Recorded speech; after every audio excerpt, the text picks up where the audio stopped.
दोबारा बता दें जी, पुल्प दोबारा बता दें जो ऊपर है।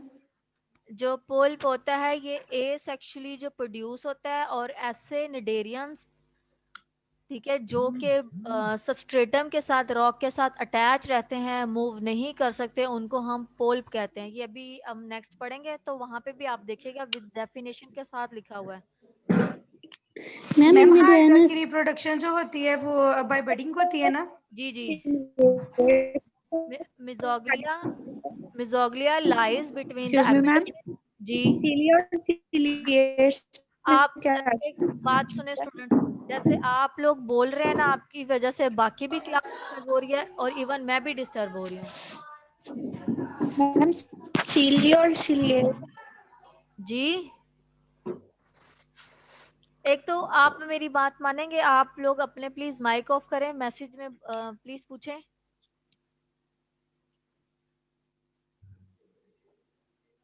मिजोग्लिया का फंक्शन नहीं होता, ये एक मटेरियल मैम, होता है जो मूविंग। सीलियर और सीलियर्स में क्या डिफरेंस? सीलियम ऐसे ऑर्गेनिज्म जो सीलीफोरा फाइलम से हैं, ठीक है, और उनमें सीलिया मौजूद होते हैं, इसी वजह से उनको सीलिकेट्स कहते हैं। जैसे कि इसकी एग्जांपल है paramecium. Mesoglea between epidermis and gastrodermis, ठीक है, और ये इन दोनों लेयर्स को आपस में जोड़ के रखता है। इट इज जिलेटिनस और जेली लाइक ये होता है, और इसमें कोई फाइबर्स नहीं होते, ना सेलुलर एलिमेंट्स होते हैं। और ये जो हाइड्रोजोन पल्प्स है ना, ये हाइड्रोजोन, ये क्लास है निडेरियंस की। जो हाइड्रोजोन निडेरियंस, उनके जो पोल्स हैं उनमें एक तो फाइबर्स कोई नहीं होते, ना उनमें सेलुलर मटेरियल होता है। ये एक जिलेटिनस और जेली लाइक होता है, और जेली लाइक आपको भी पता है कि उसका काम होता है कि एडहेयर करना। और इट इज थिकर इन मिड्यूसी, मिड्यूसी में जो मेजोग्लिया होता है वो थिक होता है, उसकी मोटाई ज्यादा होती है। और उसके अलावा उसमें जो इलास्टिक फाइबर्स मौजूद होते हैं, और इलास्टिक फाइबर्स किन में मौजूद होंगे? साइफोजोन, मिड्यूसी, साइफोजोन और हाइड्रोजोन जो है वो हमारे पास निडेरियंस मेंबर्स हैं, उनकी क्लासेस हैं,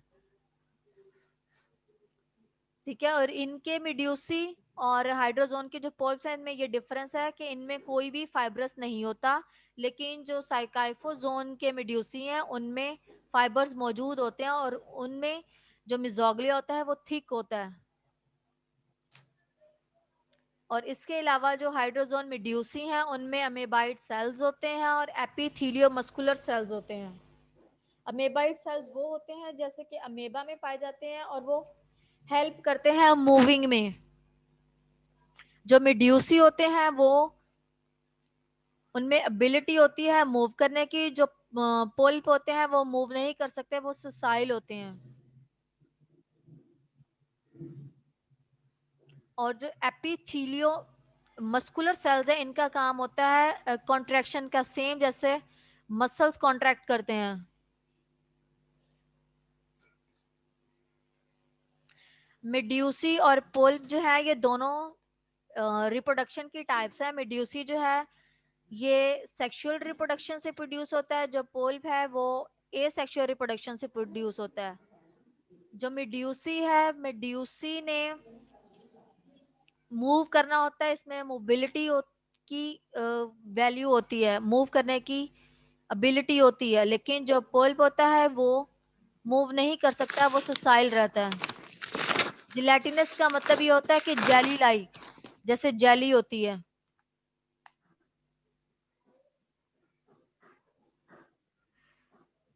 ओके, मिल जाएगा। इसके अलावा यहाँ तक समझ आ गई है सबको? Yes ma'am. Yes ma'am. ये आपको मिड्यूसी और पोल्प जब आगे आएंगे तो वो आपको वो भी डिफरेंस मेन समझ आ जाएगा। ये हमारे पास है दो टाइप्स, ये हमारे पास है पोल्प और ये हमारे पास है मिड्यूसी, ठीक है। इसमें हमारे पास यहाँ पे पोल्प में हमारे पास है माउथ, ये इसके टेंटिकल्स हैं, और माउथ को ही एज ए एनस यूज किया जाता है। मैंने आपको पहले भी बताया कि माउथ से ही वाटर एंटर होगा, ठीक है। और फूड एंटर होगी और इसी से ही बाहर रिमूव होगी। ये एक ही टाइम में दोनों फंक्शन परफॉर्म करता है। और यहाँ पे ये देखें कि एपिडर्मिस जो है वो बाहर की लेयर है जिसको एक्टोडर्म भी कहते हैं, ठीक है। और ये जो मिजोग्लिया है ये सेम ये जिलेटिनस मटेरियल है, ये दोनों के दरमियान में मौजूद है। ये देखें ये आपको लाइट कलर में नजर आ रहा होगा। और जो गैस्ट्रोडर्मिस है वो हमारे पास अंदर की जो लेयर है, ये हमारे पास है गैस्ट्रोडर्मस, ठीक है। और इसी गैस्ट्रोडर्मस के अंदर जो कैविटी बनती है उसको हम कहते हैं गैस्ट्रोवस्कुलर कैविटी, ठीक है। और यहाँ पे ये हमारे पास है मेड्यूसी। मेड्यूसी में सेम जो इसकी शेप होती है वो ऑपोजिट होती है। ऑपोजिट इसलिए होती है क्योंकि उसने मूव करना होता है। अब ये यहाँ से अटैच नहीं कर सकता, लेकिन यहाँ पे इसकी बेसमेंट जो है ये सबस्ट्रेटम के साथ अटैच होगी। इसमें इसकी सबस्ट्रेटम से ना तो ये अटैच हो सकता है क्योंकि ये इसके टेंटिकल्स हैं बेस पे, और इसकी जो शेप होगी वो बेल लाइक होगी। और इसके जो फंक्शंस हैं वो बिल्कुल सेम है जैसे पल्प के हैं। इन दोनों में सिर्फ डिफरेंस यही है, एक तो ये कि ये जस्ट पल्प जो है वो अटैच रहेगा, अपनी सारी जिंदगी अटैच रह के गुजारेगा, लेकिन जो मेड्यूसी है फॉर्म वो मूव करने की एबिलिटी होती है। मेड्यूसी जो है वो सेक्सुअल रिप्रोडक्शन से प्रोड्यूस होती है, और एज कम्पेयर टू पल्प जो है वो ए सेक्सुअली रिप्रोड्यूस करते हैं। ए सेक्सुअली से वो बडिंग के थ्रू भी हो सकती है, फ्रेगमेंटेशन के थ्रू भी हो सकती है। और टेंटिकल्स का काम मैंने आपको पहले ही बताया कि इनका डिफेंस से ये एक तो बचाते हैं, फूड को कैसे लेके जाना है उसमें हेल्प करते हैं, ठीक है। और इसके अलावा मूविंग में हेल्प करते हैं क्योंकि ये बेस से अटैच है। इसके टेंटिकल जितना मर्जी मूव कर लें ये बेसमेंट से नहीं हिल सकता। अब कोई क्वेश्चन है तो आप बताएं।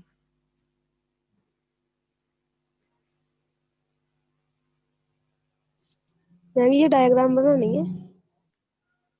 ये डायग्राम जो होगी वो तो आपको बनानी होगी, लेकिन इसमें मैम इनका लाइफ टाइम जो इनका लाइफ टाइम है ये डिपेंड नहीं करता होता। ये इस पे डिपेंड करता है कि जैसे ही गैमेट्स आएंगे, जैसे ही गैमेट्स आएंगे, ठीक है, और उन्हीं गैमेट्स ने ही आगे फर्टिलाइज करना होता है, और उन्हीं फर्टिलाइजेशन से ही फिर जाइगोट बनेगा, और फिर सेक्सुअली ये प्रोड्यूस होंगे मेड्यूसी। ये डिपेंड करता है कि बडिंग जब होगी और ऑर्गेनिज्म कैसे बनेंगे, गैमेट्स कब डेवलप होंगे, उस पर डिपेंड करता है। Yes ma'am. टेंटेकल का दोबारा बता दें। इसका टेंटेकल टेंटिकल्स का काम होता है कि कोई भी चीज जैसे अटैक होता है ना, जैसे हमारी बॉडी पे अगर अटैक होगा तो हमारी स्किन इतनी होती है कि उसको एब्जॉर्ब कर सकती है, ठीक है। जैसे अगर आपको नाइफ लगती है तो छोटा कट होता है तो बर्दाश्त हो जाता है, जब बड़ा कट लगता है तो उसको बर्दाश्त नहीं करते, ब्लीडिंग ज्यादा होती है। सेम इसी तरह से जब आप रोड एक्सीडेंट अचानक से होता है और काफी सवेयर होता है तो उसमें जो ब्लीडिंग है वो और ज्यादा होती है, ठीक है। ये इनमें डिफरेंस हो जाता है। सेम इसी तरह से टेंटिकल्स का काम होता है कि कोई भी अटैक होना, जैसे ना इस पे अटैक होगा कोई भी चीज का, फंगल का, माइक्रो ऑर्गेनिज्म का, तो ये उसके खिलाफ उसमें स्टिनिंग की इनकी एबिलिटी होती है, उसको स्टिंग करते हैं, ठीक है। और इस तरह से ये बॉडी के डिफेंस में, जैसे हाइड्रा की जो बॉडी है उससे ये प्रोटेक्ट करते हैं। कोई भी ऑर्गेनिज्म, माइक्रो ऑर्गेनिज्म जब अटैक करेगा तो ये उसको प्रोटेक्ट करेंगे। इसके अलावा अगर फूड यहाँ पे पड़ी है या यहाँ पे है, वो यहाँ तक तो नहीं पहुंच सकती हाइड्रा के माउथ में, तो टेंटिकल्स उसको मूव करके उसके माउथ तक लेके आएंगे और वो इस तरह से उसकी बॉडी में इनगल्फ होगी। क्लियर? Ma'am yes ma'am. जी मैम कुछ स्टूडेंट्स ना ग्रुप में मैसेजेस कर रहे हैं कि हमारा ज्वाइन नहीं हो रहा, वो पासवर्ड मांग रहे हैं, वो भी इनकरेक्ट आ रहा है। आप प्लीज उनको गाइड कर दे थोड़ा सा। एक सेकेंड।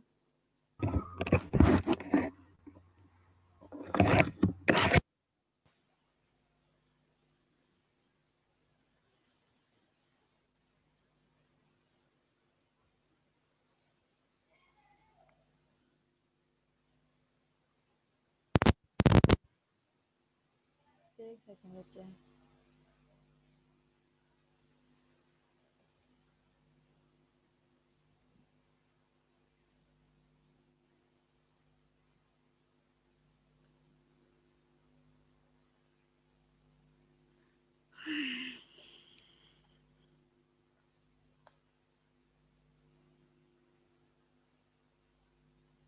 ये जैसे कहा जाता है वैसे आप लोग ज्वाइन नहीं करते, तो फिर बाद में ऐसी मुश्किल हो जाती है।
सेंड कर दिया है ग्रुप।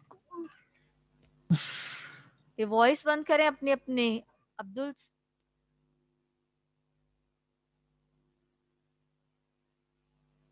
जी जी, जिसने जो भी पूछना है जी। रोहान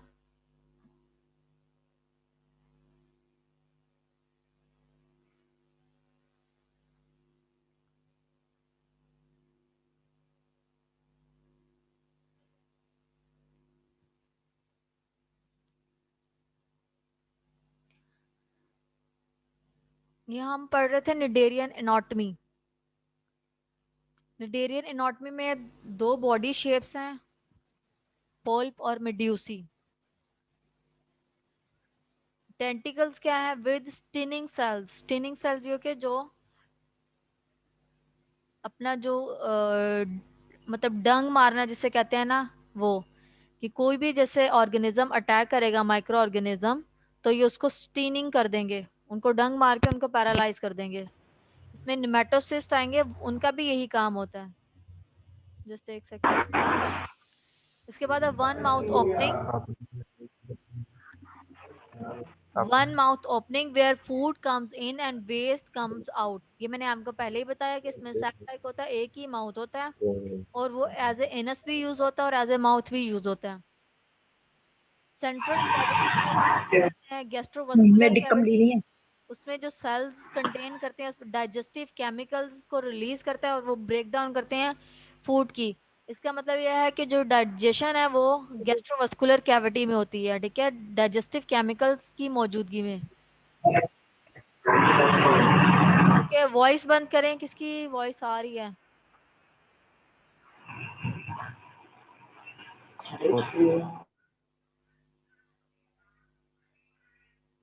समझ आ गई यहाँ तक आपको? Yes ma'am. Yes ma'am. Okay, मिल जाएंगे आपको नोट्स वगैरह।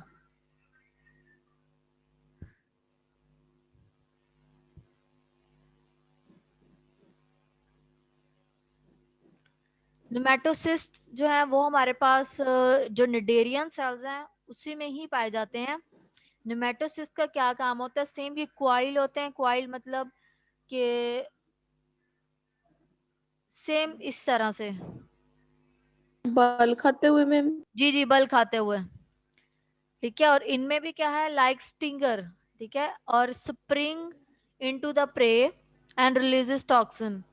जैसे ही कोई प्रे आता है, कोई पैथोजन अटैक करता है, तो ये उस पे अटैक करके उसको स्टिंग करते हैं, स्टिंग करके उसको पैरालाइज कर देते हैं, ठीक है। उसमें टॉक्सिन्स को रिलीज करते हैं। अपने टॉक्सिन्स जो है वो प्रे के अंदर इन्होंने इंजेक्ट करना है, और उसी टॉक्सिन से जो प्रे होगा वो पैरालाइज हो जाएगा। उसमें इतनी हिम्मत ही नहीं रहेगी कि वो अटैक कर सके निडेरियंस की बॉडी पे, ठीक है। ये एज ए डिफेंस मैकेनिज्म जो है ये यूज होते हैं। इसके अलावा मोस्ट मैम स्क्रीन शो नहीं हो रही।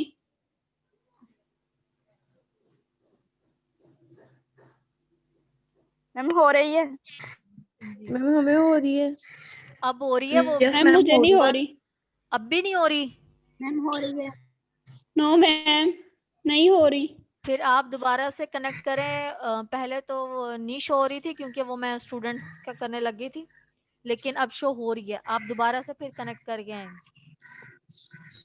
उसके अलावा most not harmful to humans because they can not penetrate skin. ठीक है, इसमें से ये ह्यूमंस के लिए हार्मफुल नहीं होते क्योंकि ये उनकी स्किन में पेनिट्रेट नहीं कर सकते। जी हमजा,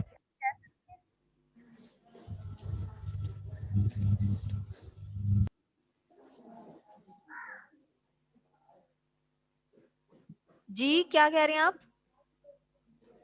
मैम इन्हें स्पेसिफिक कह सकते हैं? क्या कह सकते हैं? होस्ट स्पेसिफिक मतलब हर किसी पे नहीं अटैक करते जो। हाँ, हो स्पेसिफिक भी कह सकते हैं। इनमें जस्ट अटैक ये किसी पे भी नहीं करते, अटैक सिर्फ उन पे करते हैं जो इन पे अटैक करते हैं।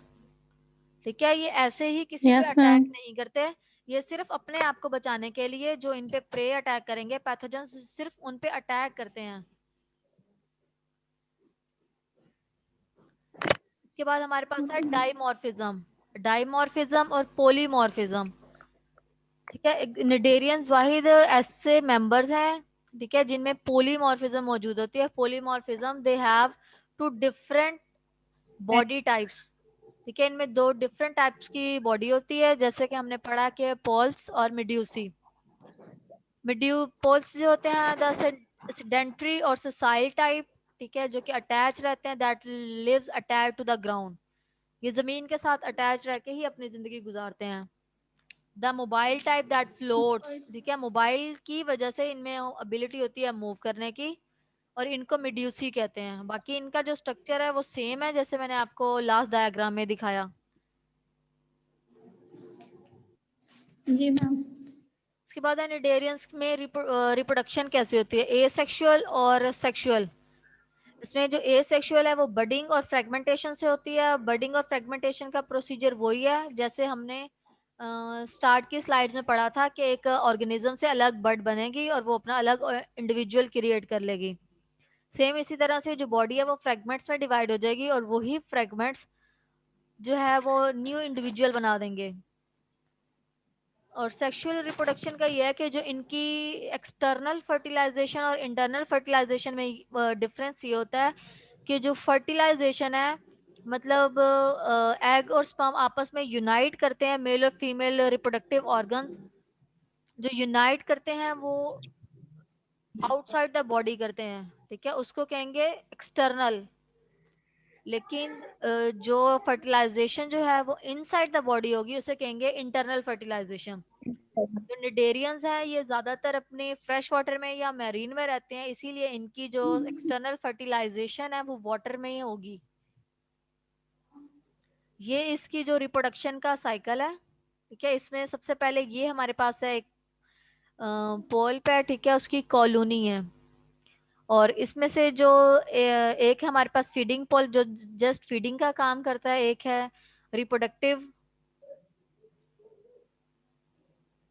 और एक है जो कि बर्ड बना लेता है। इसमें से जो मिड्यूसी बर्ड है इसमें ये जो मिड्यूसी डेवलप हुई है सेक्सुअली, ठीक है, इसमें गोनेड्स मौजूद हैं। गोनेड्स में आपके पास दोनों गैमेट्स आ जाते हैं, मेल गैमेट्स भी और फीमेल गैमेट्स भी। इनमें जब मियोसिस होगी, मियोसिस में ये होता है कि जो क्रोमोसोम नंबर होता है वो हाफ रह जाता है।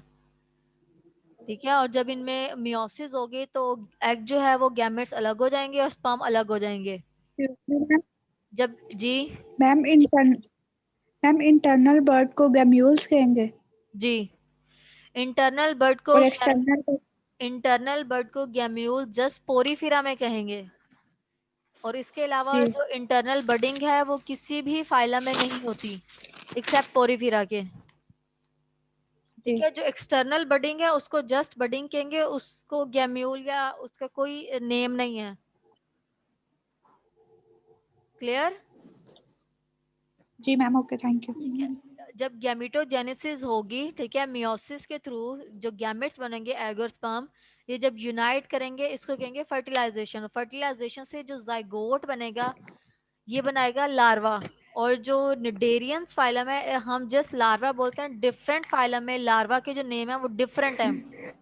जैसे कि हमने जो पोरीफेरा में पढ़ा था वो एम्फीब्लास्टुला था और पैरेनकाइम्यूला था, ठीक है, लेकिन जो निडेरियन में लार्वा है उसको हम प्लेन्यूला लार्वा बोलते हैं, ठीक है। प्लेन्यूला लार्वा वो होता है जो कि फ्री स्विमिंग होता है, सीलिएटेड सीलिया उसमें मौजूद होते हैं और उसमें बायलैटरल सिमेट्री मौजूद होती है, ठीक है। और यही जो लार्वा होगा ये डेवलप होगा आगे और ग्रो करके ये एक मेच्योर पॉल्प दोबारा से बना देगा, ठीक है। और नेक्स्ट हम पढ़ेंगे ऑल्टरनेशन ऑफ जनरेशन। उसमें यहाँ तक आप सबको समझ आ गया? जी मैम। मुझे लार्वा वाला दोबारा बता दें। लार्वा साइकिल में जो एक ऑर्गेनिज्म है हमारे पास ये है पोल्प, ठीक है। पोल्प से ये है एसेक्सुअली और हमने इसको लेके जाना है सेक्सुअल की तरफ, और सेक्सुअल से फिर दोबारा ये एसेक्सुअल की तरफ आएगा और इसको हम ओवरऑल साइकिल बोलते हैं, ठीक है। हमारे पास पोल्प जो है वो, ये याद भी करना है? जी ये याद करना है सर? जी ये याद करना है और आपको ये पता होना चाहिए कि पहले स्टेज कौन सी आएगी, दूसरी कौन सी आएगी। फर्स्ट पे हमारे पास है ये पोल्प, ठीक है। पोल्प से तीन तरह के हमारे पास पोल्प बन रहा है, एक है फीडिंग और एक है रिप्रोडक्टिव। रिप्रोडक्टिव वो होता है जो कि फीड नहीं कर सकता, जस्ट रिप्रोडक्शन में इन्वॉल्व होगा। इसके बाद है मेड्यूसी बर्ड। इसमें से जो मेड्यूसी बर्ड होगी ये रिप्रोडक्टिव पोल्प होगा, ये डेवलप करेगा, मेड्यूसा बनाएगा और उसी मेड्यूसा में गोनेड्स बनेंगे। गोनेड्स में ये होता है कि दोनों मेल और फीमेल रिप्रोडक्टिव ऑर्गन दोनों मौजूद होते हैं। और जब इस मेड्यूसा में मियोसिस होगी, मियोसिस के थ्रू ये दोनों एग मेल रिप्रोडक्टिव ऑर्गन्स और फीमेल रिप्रोडक्टिव ऑर्गन्स अलग हो जाएंगे, ठीक है। जब ये दोनों यूनाइट करेंगे, यूनाइट करके इन्होंने जाइगोट बनाना है और जब यूनाइट करेंगे इस प्रोसीजर को कहेंगे फर्टिलाइजेशन। आपकी क्लास 2 मिनट तक एंड हो जाएगी, टेंशन नहीं लेनी, मैं आपको लिंक सेंड करूंगी। और उसके बाद है जाइगोट जो है वो आगे उसने डेवलप करके लार्वा बनाना होता है, ठीक है। और उस लार्वा को हम कहते हैं प्लेन्यूला लार्वा और ये फ्री स्विमिंग होता है और सिलिएटेड होता है, इसमें सीलिया मौजूद